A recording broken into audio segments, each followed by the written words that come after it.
Sure. So we have been discussing so far co-directional coupling, right?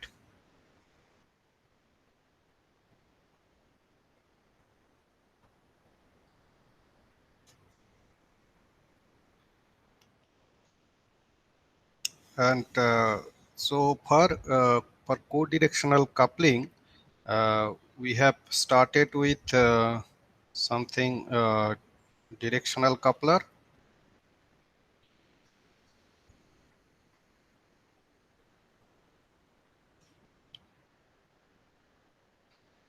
And we have discussed it, directional coupler. And then we have also in the last class, we have been discussing Y-junction splitter. And also finally we have just shown that we have just put forward some questions. What happens if we have something like that kind of Mach Zehnder structure? So we call this one as this is actually directional coupler.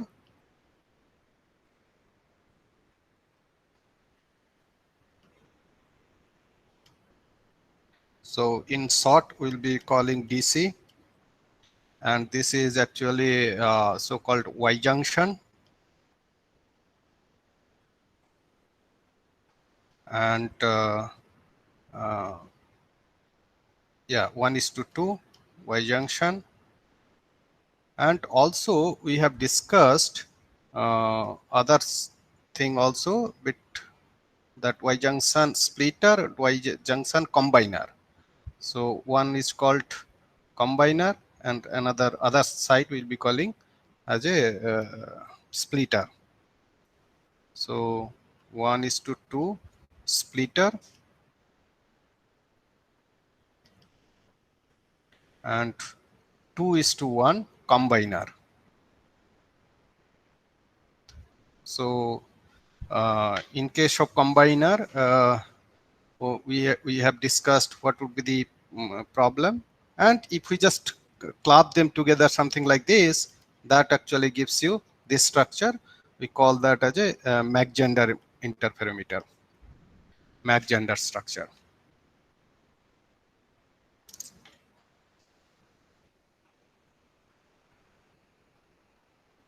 Mach Zehnder interferometer.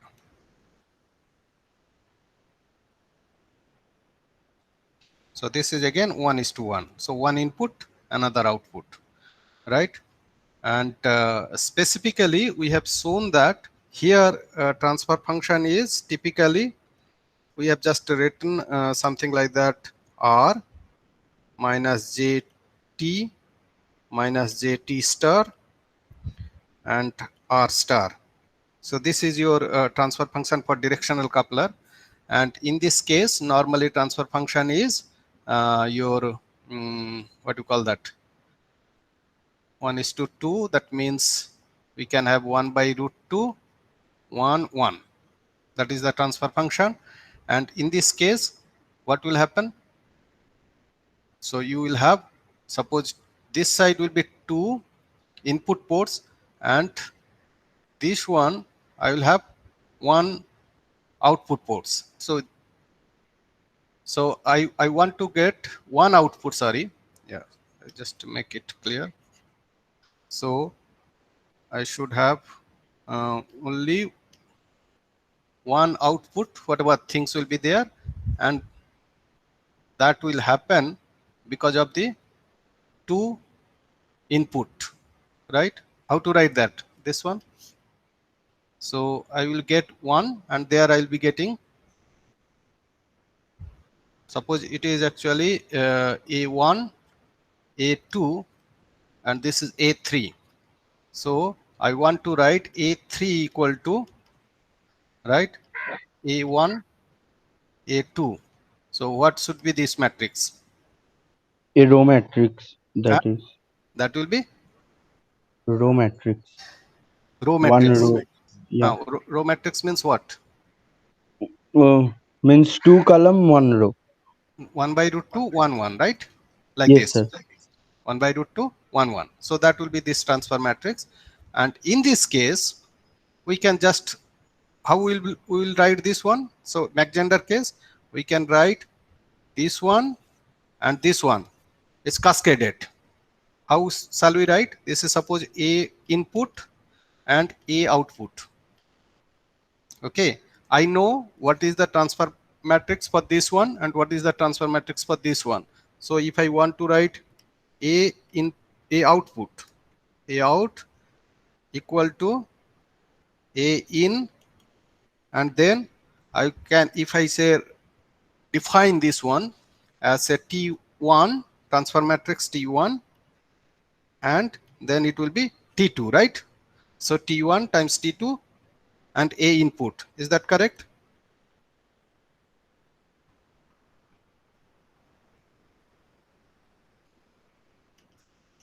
Okay, fine.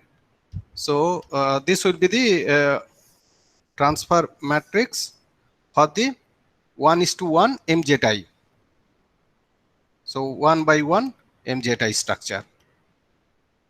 Right. Now I had a question that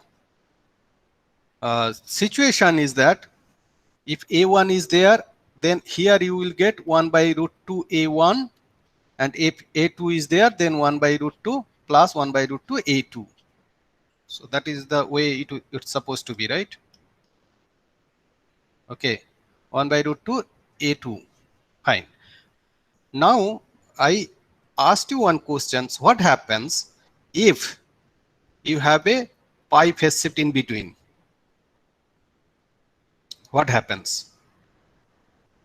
And also this transfer function, if this is completely missing, and I asked one question that that what happens to 50% energy? Only 50% is combining. Other 50% where going? And to clarify that, I brought this example. If it is pi phase shift, what happens in the junction? Nothing is. I know that one will be. So let me clarify more here.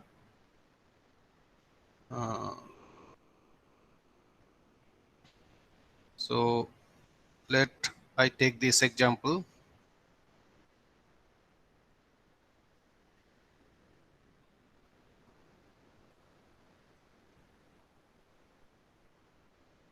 Okay, you consider it as asymmetric. It's a drawing a little bit problem. Okay, now I have launched here a input. Okay, and I would like to have a output when you have introduced a phase shifter here. You are just giving delta phase shift delta equal to say pi, for example. Okay, then I know that at this point, if I split this one, I will be getting here I input by root 2, right? Here I will be getting A input by root 2 according to our transfer function, right? Now after reaching here, it will be A input by root 2 minus pi phase shift is there, that's why minus sign is there, and here A input by root 2, and when it is combined again, then here I will be getting A input by root 2 times 1 by root 2 minus sign plus A input by root 2 times 1 by root 2, that will be the A output. A output will be this combination of this thing and should be equal to 0. So that means if I introduce a pi phase shift, I can assure that at the output, A output will be 0, right? So I can say that A output equal to A input, and can we just make some kind of transfer function? Okay, let me try this thing. Yeah. Okay. Let me put like this.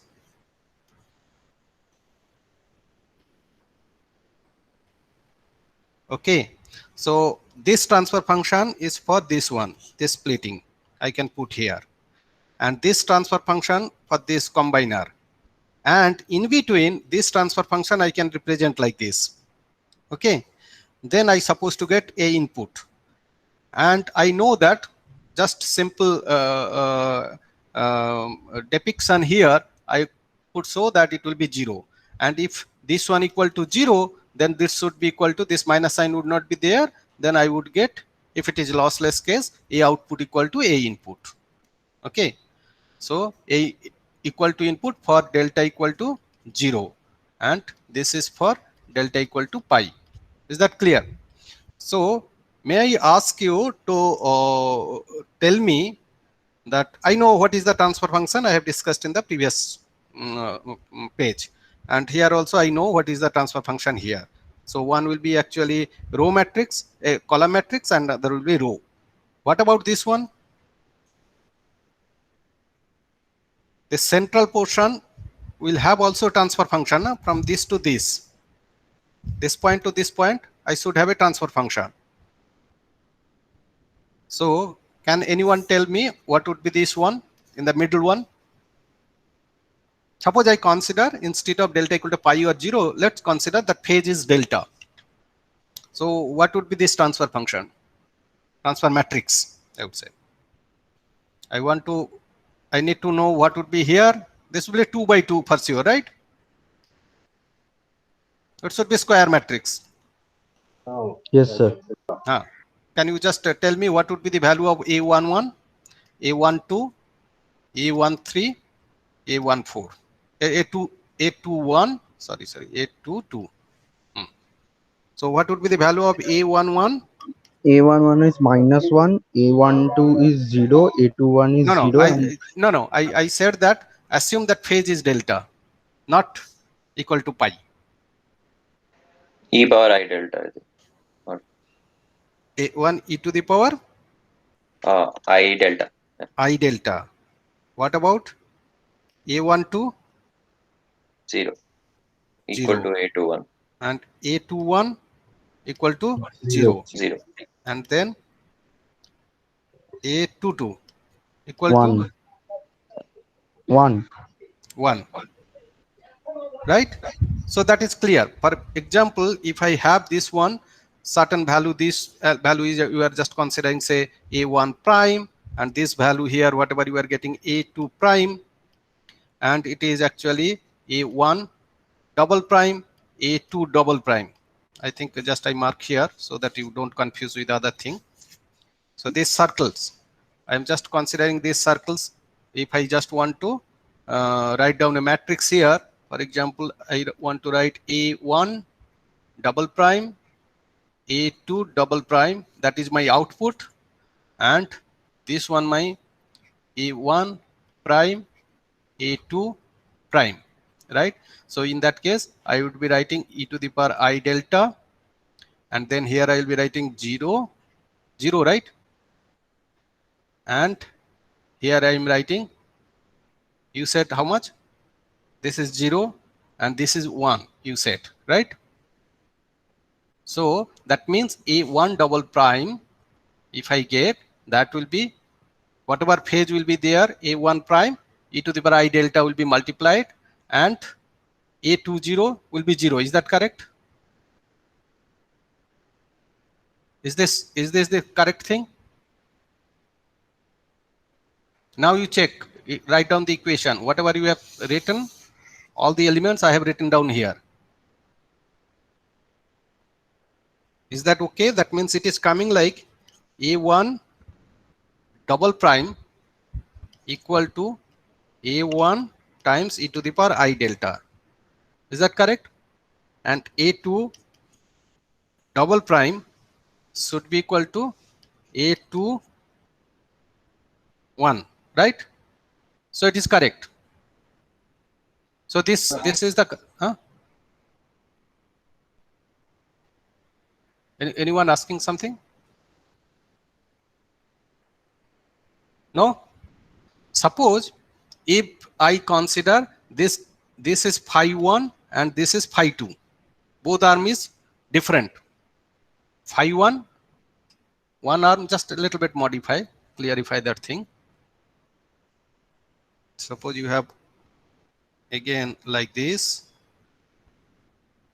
because this is very important. Most many this structure actually is common for many integrated photonic circuits, right? So you have your A input you are giving. So A input means you should not forget that A input is coming something like this: xy e to the power j omega t minus beta z, if beta is all a single moded, whatever you are considering. So this profile, and along with that this amplitude, this is a normalized profile we are considering. So you should not forget that the A input means it is some kind of amplitude of the plane wave. It is a guided mode amplitude. Okay, so this is your A output. Now you have two phase shifters here, and this is phi 1 and this is phi 2. Now I want to write down expression for this matrix I want to write. What I will be writing?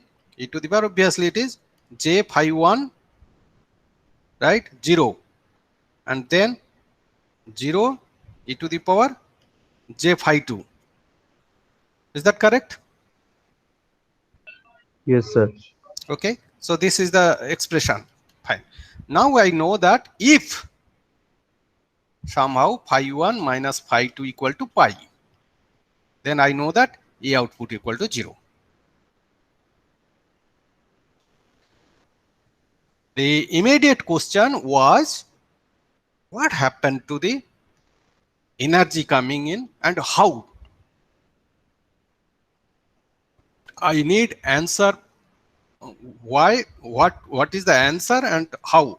I remember that many of you in quiz 1, we have asked question that you have to answer and you have to justify your answer. Explain that. You can say that true or false, but you have to answer why true or why false. Many of you could not, did not actually care that. Just true, false, that's it. That is what happened. So the question was given that you need to give an explanation. Here also I want here that if you say that energy is being lost somewhere or somehow it is happening, then you have to explain also how that is happening. Even if it is qualitative, that is also fine. Qualitative answer. What happens to energy? It should just go into some other mode, right? Like, or other mode means which mode you mean? It is a single mode. This is a single mode waveguide. So maybe it just dissipates into the cladding or something. Single mode. This is single mode. Who are saying? Partha, you are saying, right? Okay. So you are saying that it may dissipate into cladding mode. So that's a good answer. Let us see how this cladding mode can be. Suppose you have a waveguide cross section, a silicon waveguide you are considering. You can have slab, or this is your so-called slab, and that thickness is H, and this is your device layer thickness capital H, and this is your waveguide width, we consider W. So H can be also 0, that is also waveguide. This is the thing. And surrounding you can have a oxide, and this is also oxide. So if you solve, even though it is a single mode, your mode solver, if you solve starting from Maxwell's equations, full vectorial, then you will get infinite number of solutions. As many solutions you want, it will give numerically, depending on how much matrix you are considering in your simulation. So normally in numerical, you can give, I need 10 modes to be solved. It will give 10 mode solution. If you ask that in numerical that I need to solve at least 100 modes, it will give 100 more solutions. Accordingly, it will adjust internal numerical setup and it will give you solutions. So all the solution, if you analyze that, you will be getting field distribution as well as propagation constant, everything all right. But you will find that if it is a single mode, only one mode, you will see entire energy will be consolidated within the cross section. Okay, and higher order modes, if you go, the solutions you will be getting, but those solutions are actually not confined within the core. that is actually like a leaky modes, okay, radiating modes. So, but you have a solution. So those solutions are existing. Those leaky mode solutions are existing at all the time. But we don't care, because if we just couple light into a fundamental mode, because of the orthogonality condition, energy will be carried by the fundamental mode alone. All other mode can exist because no perturbation, nothing is there to satisfy orthogonality condition. Light will be guided only in the guided mode. That solution will be taken. But somehow if you disturb somewhere, if you in the propagation direction, somewhere, as I said, that little bit perturbation you create, that particular place, your incoming guided mode actually losing its orthogonality condition. It's somehow it is a scattering point. So you can imagine that that mode at that particular point, it is actually disturbed completely. Disturbed means it can, when it is disturbed something, it is something like that, you know, normally if you consider a hill, for example, you consider a cone, and in the apex you put a ball, for example, right? And as long as you don't disturb and center of gravity matches, for example, something like this I'm talking, okay, it's a cone, for example, it's a cone, and you are putting a ball center of gravity, and as long as you don't disturb, it will sit peacefully there. But somehow some perturbation is there. Perturbation means it can be some air vibrations or something, some charge deposition or something, electrostatic, whatever things you give. Then what happens, you don't know, it has a probability to roll down in all directions. So it is not clear that which direction it will be coming. But if you channel certain direction so that it can roll down in that particular direction, that is possible. So as long as if you are giving a disturbance here, that means that is actually completely destabilize that mode, and it is now ready to give up energy to all possible directions, all possible solutions. And then it will see that which possible solutions is giving the close match, phase matching conditions, and overlap, all those type of things it will check.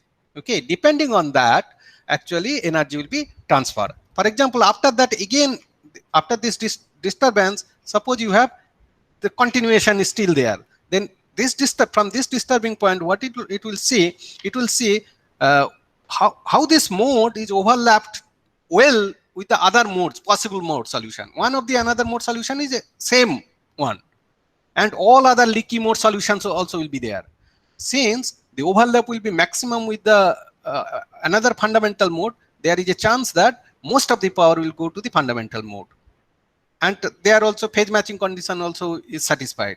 And other things, because little bit disturbance is there, little bit overlap will be there, so there is a chance that some scattering losses will be there, so it will be leaking.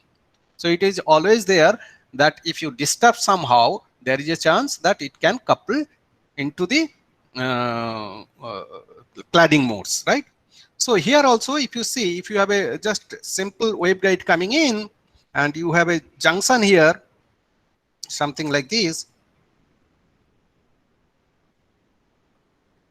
right? And mode is coming here, and it will see what is the overlap, phase matching condition, and overlap, phase matching condition, that will be there. Because this point, you see, width is actually suddenly disturbed in this junction point. Suddenly disturbed means this one actually is destabilized. So it is ready to give up energy to all possible solutions there. So two possible solutions, this waveguide mode and this waveguide mode, and all other radiating modes are there also, leaky modes are there in your solutions. So it will actually see where is the maximum overlap and phase matching. There actually it will give maximum power. There will be little loss, but we consider that, okay, that loss is negligibly small, so small that you can ignore completely. Okay, that is what the ultimate situation happens. Similarly, when you have a waveguide mode coming in, you see, I'm just giving you one quick qualitative answer.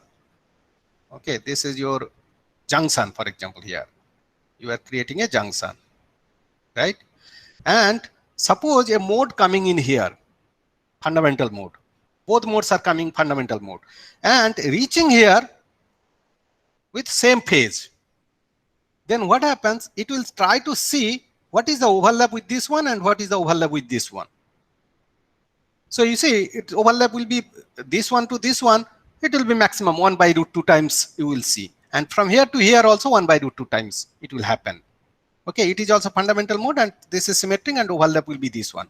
But situation will be something different if suppose you have a waveguide incoming, two waveguides coming in, and then this is your junction,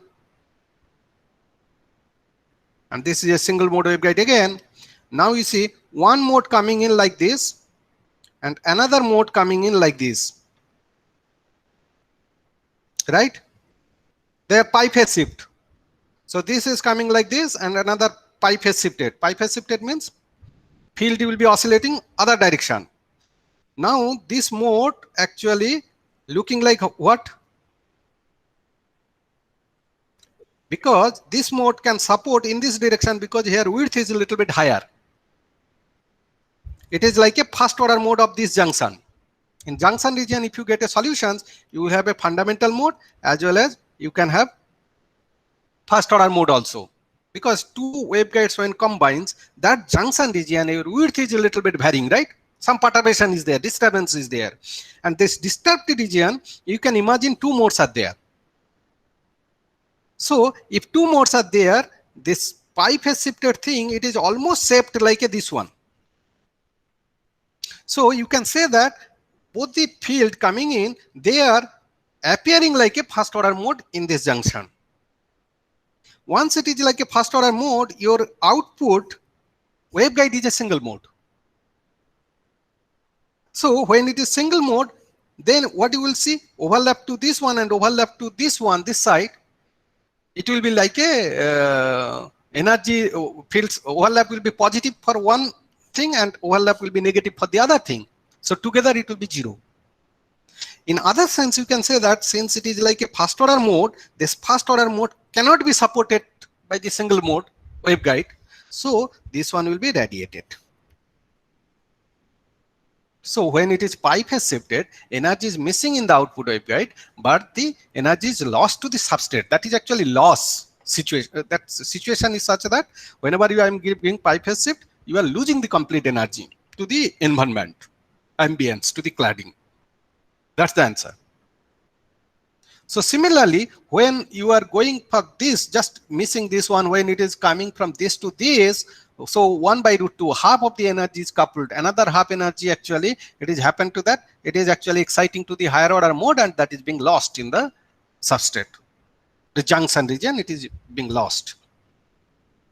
So this much is clear. Okay. So now my next question, before I move into the other thing, next question, very relevant questions, is the so earlier what we have discussed, this structure we discussed, this structure discussed so far, this structure discussed, MZI with phase shifter we discussed, what would be transfer function we discussed, and very much relevant one more thing, and that is the last leg. Suppose you have a single mode waveguide, top view I am just showing. This is your single mode waveguide.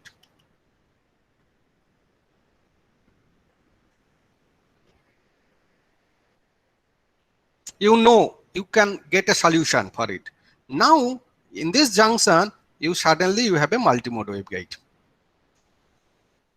And you know how many modes it can support from your mode solver. You know number of modes you can get. Say it can support maybe 5 modes, for example. 5 modes or 10 modes or whatever. And this is a single mode. Now you are launching here. Say input waveguide, I am just considering. So waveguide field distribution profile, if I get, say, let me consider general term. Let us consider like a psi input and XY. That is the profile. And you can also club a amplitude, normalized things, and e to the power j omega t minus beta input z. Beta input z. Okay. This is your input side, and this you can consider it is a z equal to 0. So this part equal to 0, so time dependent variation is there. So that means here whatever I am getting, that is psi input xy, the field distribution. Now I know there are 5 different modes are supported here, and this is a huge disturbance here, perturbation here. So that means this mode coming into this, it will see a abrupt change. What do you expect for this mode? That means I'm just considering single mode waveguide interfacing to the multi-mode waveguide. And that type of situation can give rise to a very interesting results, and that has many applications I will explain also. So what is your opinion? Suppose 5 modes. Okay, let me put this question differently. 5 modes I can consider in this waveguide. They are defined by psi 1 xy, psi 2 xy, that is in the multimode region. Psi 3 xy profiles are there, psi 4 xy and psi 5 xy, and maybe you can consider psi 6, psi 7, psi 8. All these maybe solutions are there, but they are not confined mode. They are leaky modes. And here this one you can consider corresponding propagation constant beta 1, corresponding propagation constant beta 2, corresponding beta 3, beta 4, beta 5, and all the leaky modes also will have a beta 5. So this is beta 5, beta 6, beta 7, beta 8, and so on. Which one is the highest? Beta 1, of course, highest. So up to the guided mode, I have all the confined solutions and well-defined propagation constant, etc. I will be getting, right? So this is happening. Now I am launching psi input here. Psi input here, and I am just putting something a input such that I can say that a input square is equivalent to say 1 watt or 1 milliwatt, something like that. You are coming in. Now you have in front of you, you have all sorts of solutions are there, right? Including some guided modes and some leaky modes. So what would happen? Now, first question is that which mode will be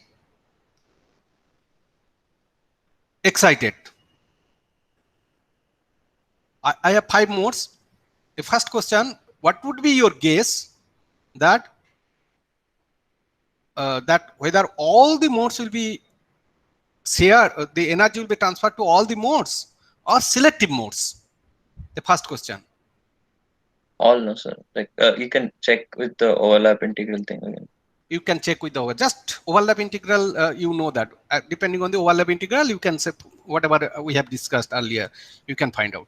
Now my question is, without calculating that, just from your guess,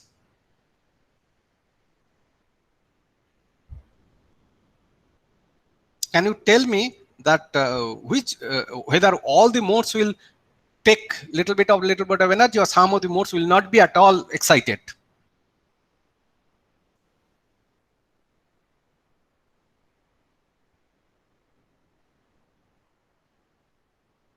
Anyone? Rishabh? Sir, my guess is selective mode will be excited because Which mode?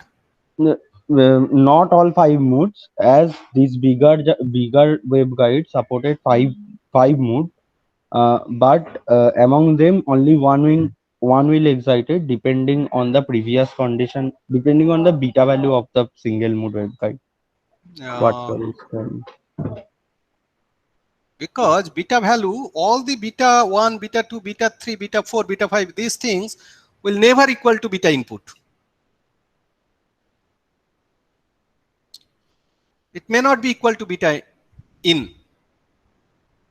So what will happen? So before coming to that thing, let me try to see if I write psi for a waveguide mode profile. I'm writing psi. Sometimes you may find that waveguide mode is defined as psi 0, 0 xy e to the power j. I am writing psi in place of electric field or magnetic field or whatever particular dominant electric field or dominant magnetic field. It can be represented by psi. This is just for explanation purpose I'm writing. And sometimes you may see that it is written something like this.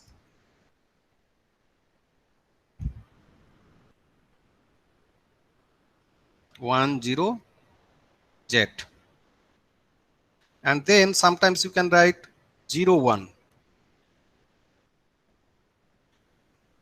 You know, two indices normally we use, right,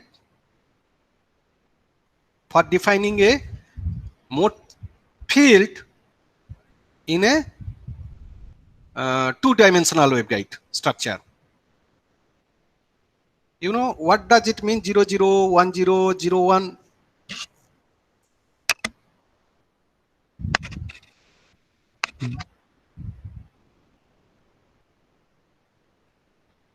So this is some azimuthal quantum No number. azimuthal. Where from azimuthal you will be getting it is a Cartesian coordinate system we are So considering. just like XY. modes, zeroth Yeah. mode in X mode, X direction, and So, first single mode in Y direction. yeah, First, if it is 0 0, that means if you have a waveguide, if you see the field in this direction, it will see something like this. And if you see field in this direction, you will see field strength like this. This will be just psi A X dependence and psi P Y dependence. Then normally psi XY can be written as psi AX multiplied by psi BY. Right? So basically this is like a fundamental mode, this is like a fundamental mode. In this case, this one I can write like a psi 0 0.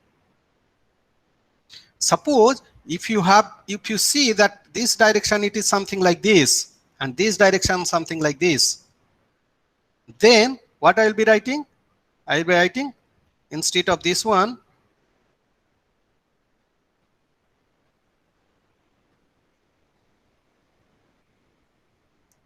I will be writing psi 1 0. That means X direction, it is fundamental mode first. One I have written 0. So it depends on which direction, how many nodes are there, nodes or anti-nodes are there. Okay, so this can be another mode for 2D waveguide, psi 1 0. So psi 0 0 1 mode and psi 0 1 will be, you can get to maxima here, something like this. This type of things will be there, and accordingly we can consider. And whenever I am considering, say like a single mode waveguide and multi-mode, right? I'm just considering this is your X direction. You are stretching only X direction. And Y direction, you are considering that your thickness is not changing. So Y direction, your mode profile will be always fundamental, always 0. Y direction always will be 0. And X direction, I can, when I say that all these 5 modes are there, that means first mode I can write like this, I can field will be like this, second mode will be like this, and third mode will be something like this, right? And fifth mode will be something like this.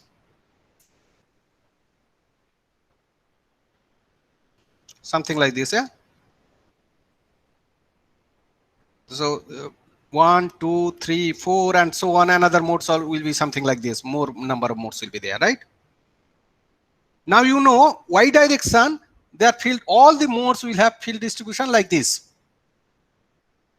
But X direction, I can see that mode is going like that. That means I can write first mode is say psi 0 0 and psi 1 0, psi 1 2 0, psi 3 0, psi 4 0. That is the 5 modes we mean to say. Is that clear, right?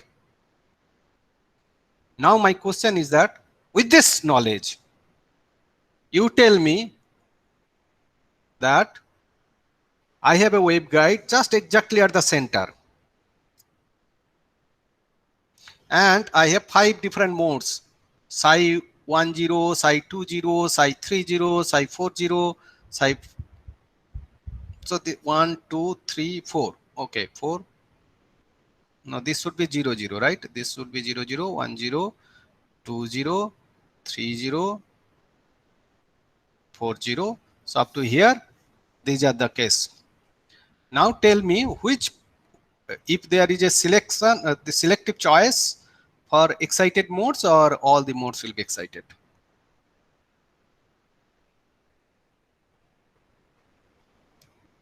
So for that,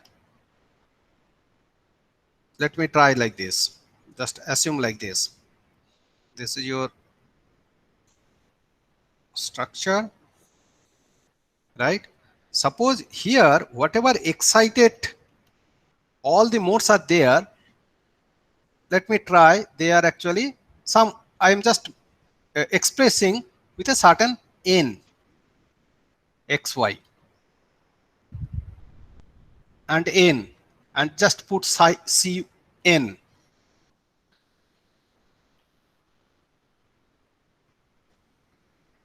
Like this, we supposed to get, right? Can I write like this? Yes, sir. So whatever the amplitude, whatever happening here, I can say that this n can run from 1 to 5 different modes, or it can happen to n, or maybe you can write n equal to 0 to infinity. If infinite number of modes are there, you can think like that, that whatever the field here is there, right, strength, that should be distributed among all the modes. It is like a Fourier expansion, spatial Fourier expansion,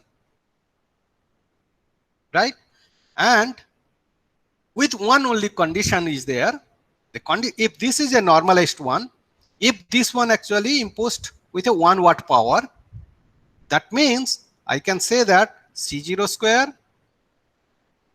C1 square plus C2 square plus C3 square plus so on should be equal to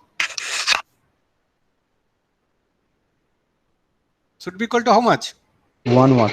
1 watt. That should be basically normalized. I can write that. Now suppose I want to find out how much power is excited to, is given to, say, C1, say psi1, for example. Instead of psi0, I would just putting psi1, how much power will be there. How to get that? So for calculating this, what we do, suppose I want to know how much power will be coupled to this one, I just do like this. Let me expand like this. Psi input xy equal to, say, C0 psi0 xy plus C1 psi1 xy plus C2 psi2 xy plus C3 psi3 xy and so on. Okay.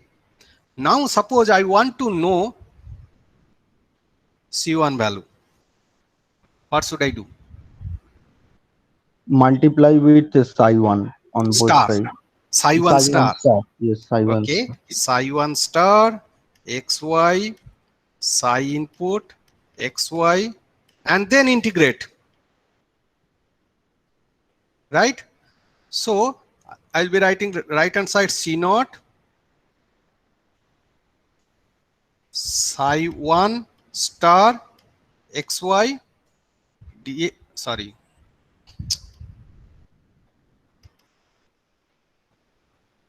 psi so psi0 xy, right? Dx dy plus C1, what do you call that, C1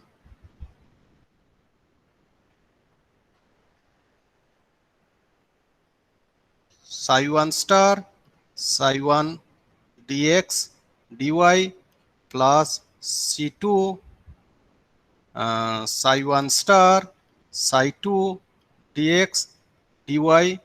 Then what you will get? This value how much? 0. Orthogonality condition, because psi1 star and psi0 star, they are orthogonal, so they cannot give you any value. Orthogonality condition says that this is 0, but this one will exist, the same mode. This one again will be 0. All other modes will be 0. So I can get that from this expression, this 2, I can write C1 will be equal to psi 1 star xy psi input xy integration divided by integration psi 1 star xy psi xy 1 xy dx dy, right? So now I know how much coefficient will be there for the first order mode. Okay, and this basically corresponding to how much power normalization. It's a normalization basically, how you are getting. Accordingly you have to normalize whatever. So this actually, this numerator, whatever value is there, that actually is the deciding factor.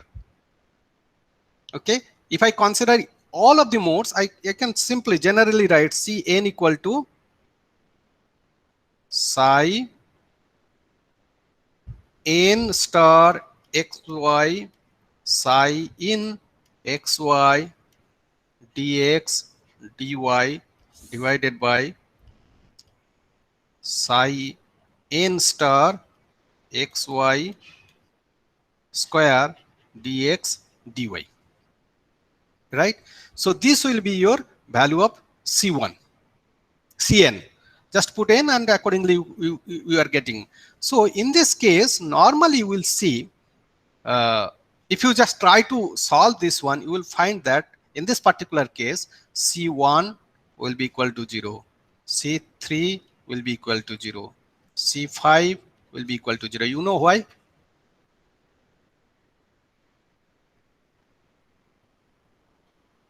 Anyone can tell? Just looking into the overlap integral, that this value numerator, you can say that C1 will be equal to 0, C3 will be equal to 0, C5 will be equal to 0.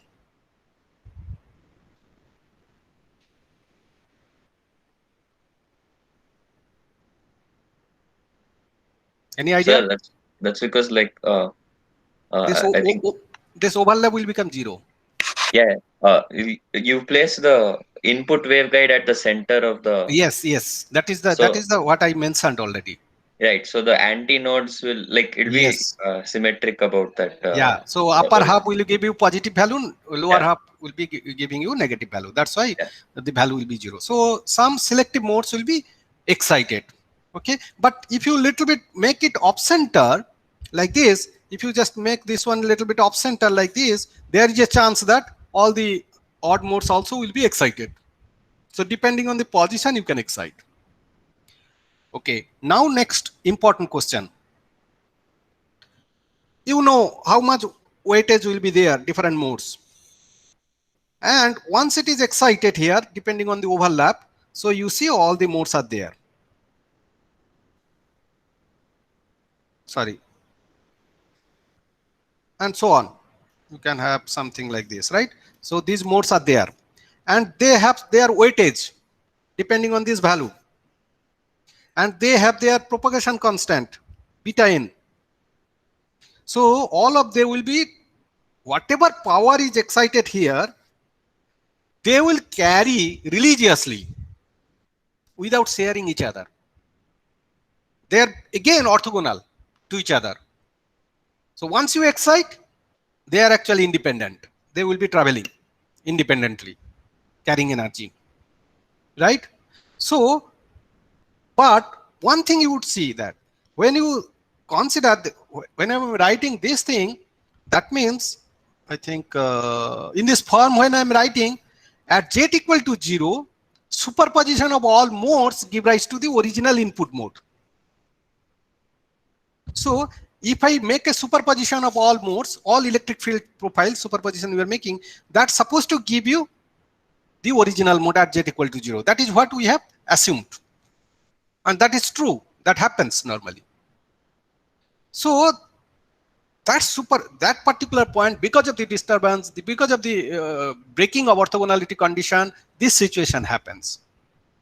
Now, as long as again you continue this waveguide cross section without disturbing, so that situation will continue. That orthogonality condition situation also will be continued.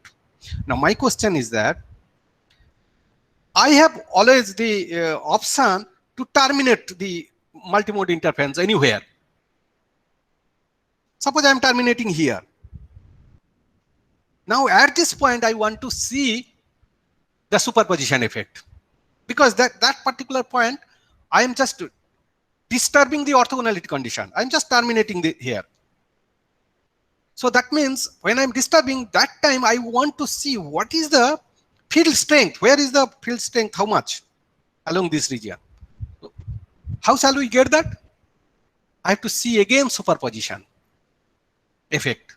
And if you want to see the intensity, so after getting superposition, so whatever value you will be getting superposition, psi output here, superposition of C1, so on, along with their phase also, because they will be traveling with a different phase velocity.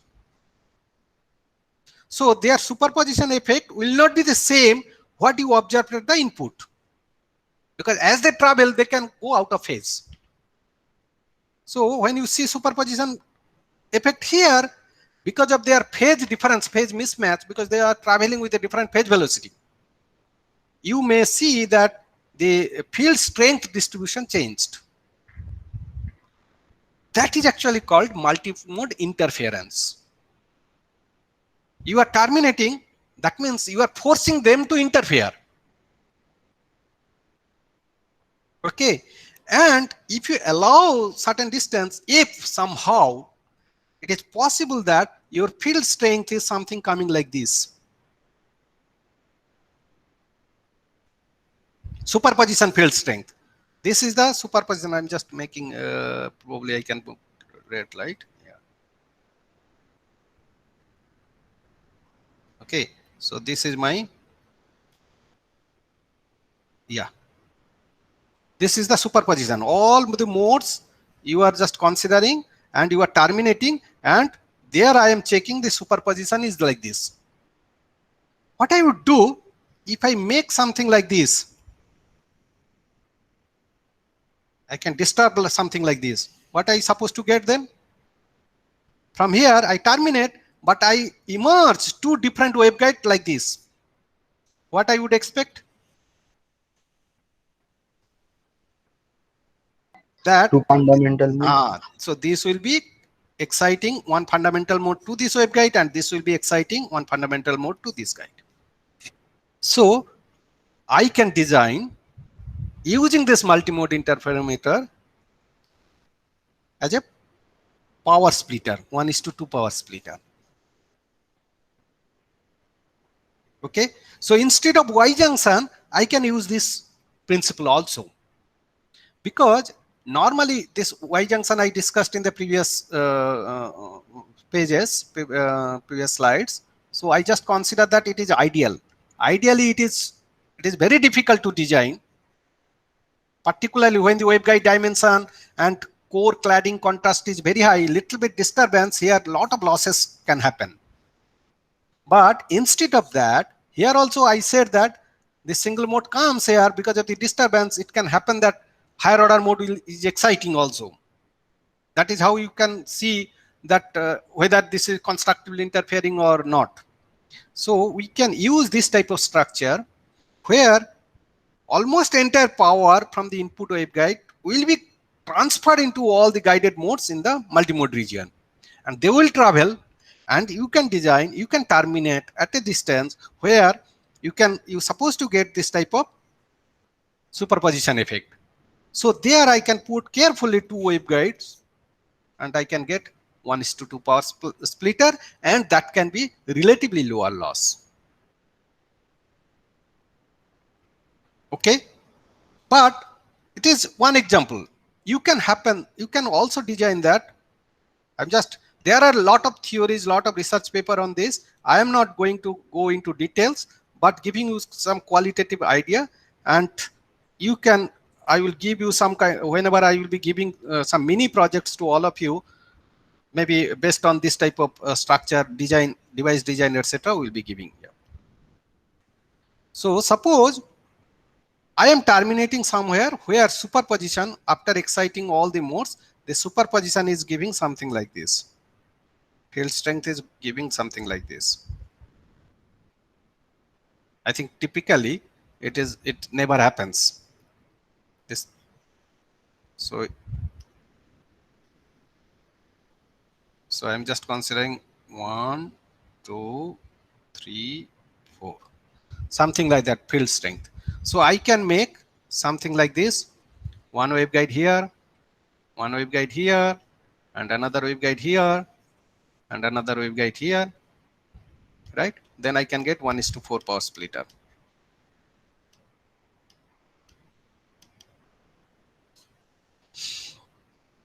Normally, if you are, I think normally if this is the case, only all even modes you are exciting if it is in center.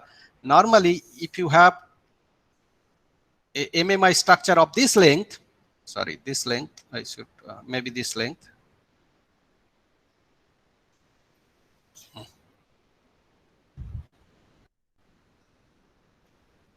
Okay, maybe I'm just continuing up to this length. And superposition effect, if I see here, it will be something like this. So for this length, if it is superposition giving 2 maxima, that's just half length, about half length, you're supposed to get superposition effect giving 4 maxima. And again, you come back to another half, then you will get how many maxima? Can you just imagine? It will be 8. Yes. So this type of device design is possible, and people have demonstrated also. Okay, so you can get 1:8 power splitter, 1:4 power splitter, and you can also design MMI something like this.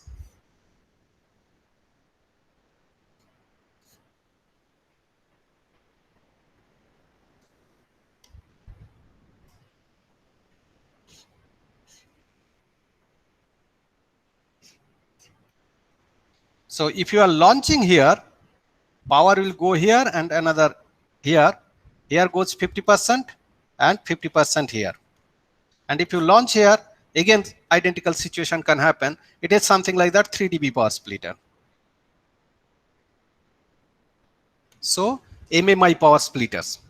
So what I have discussed so far qualitatively, based on your co-directional coupling principle, I explained one thing is that directional coupler, 2x2 directional coupler, and Y junction,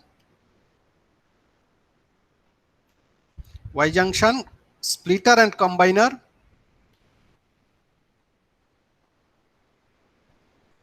and MJTI,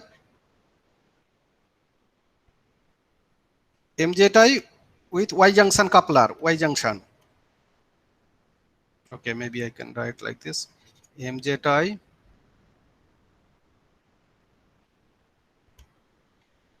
with Y junctions, and then MMI structure. So qualitatively, I've discussed MMI structure, DC, Y junction, everything, and rest of the things. What I want you that I will be just giving you certain kind of mini projects that is normally we used to give in this course. So it's based on numerical only, so that you have to do by your own, and you have to submit. Based on that, we normally give how much 20 marks or 25 marks we put down there. So because of this type of situation, we should emphasize more on that mini project simulation works. So you should be prepared for that. And next, I will be just discussing this MJTI based on directional coupler. Y junctions I have just discussed. Now I will be discussing based on directional coupler, and then some kind of reconfigurable filter, etc. Before I go back to contra-directional coupling case. Okay, I stop here today. If you have any questions, otherwise. Oh, sir, I didn't understand exactly why you said the Y direction is usually more lossy than multimode interferometer.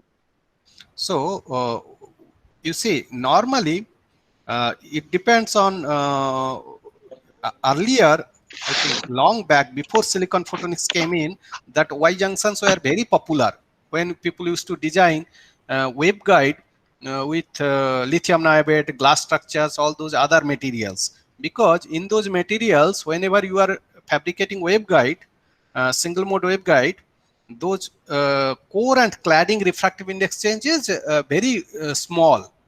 Normally, the waveguide dimensions are relatively large. So when relatively large waveguide, so your all the device footprints are relatively what do you call that? Relatively large. So in that case, you can make wave. Suppose this is, for example, around 10 micrometer, and you want to make, you can design somehow some adiabatic transition quickly, slowly transition you can make, and you can this Y junction you can make very slow. Okay, instead of abrupt junction, this angle may be 1 degree, 2 degree design you can make, right? So in that case, this type of bend structure, it can get a longer length. So if it is, this angle is just 1 degree, 2 degree, then we can consider that this is almost that nothing is being changed. Everything is changing very slowly, adiabatically. So your mode will slowly evolve into that particular desired shape.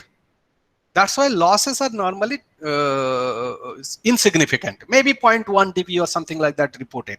But now in silicon, where you have a core refractive index is in the order of 3.477, and cladding maximum you can get, it's a core. This is core, and then in cladding, it will be around 1.477. So contrast is about how much? 2.3 or so. So very large contrast. So because of that large contrast, your waveguide dimension is very small. It's some micron. It's a 500 nanometer or so. Not like 10 micron. 500 nanometer, you can imagine that is 20 times less. So here, the advantage is that smaller the waveguide dimension, tighter is the mode confinement, and you can bend the structure very sharply. So sharp bending actually help you to design compact footprint circuit. So you cannot allow just 1 degree to make a wider footprint. So you have to make some kind of junction which has to be wide so that you can have lower footprint. So when you are doing that, that time you will see some kind of, it is non-adiabatic case. So in that case, mode will not evolve slowly, rather it is an abrupt junction type things. So you are getting perturbation. It is not a weak perturbation or slowly evolving perturbation. Instead, it's a random, abrupt perturbation. So that will actually cause coupling to a lot of other radiating modes. Okay, this is the qualitative things. Okay. Okay. Yeah.